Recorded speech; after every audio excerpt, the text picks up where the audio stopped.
In primetime news this evening, government says flight with deported Jamaicans not linked to Trump's immigration crackdown. Opposition still wants to know government position on Jamaica's final port. And Agriculture Minister meets with irate Heartlands farmers.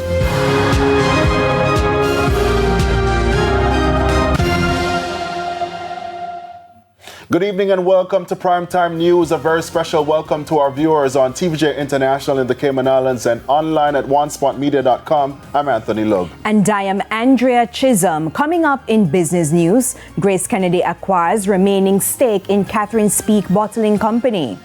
And Jermaine Brown is here with a preview of what's to come in sports. Jermaine. Well, thank you, Anthony. Well, a mostly local-based Reggae Boys squad has been announced for two friendly internationals against the Trinidad and Tobago set for early next month. We'll tell you more a bit later on.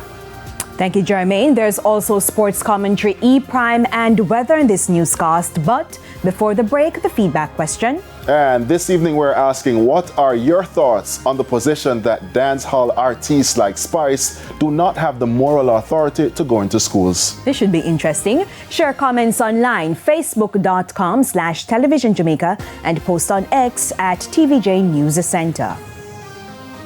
Please stay with us. Primetime News returns after this break.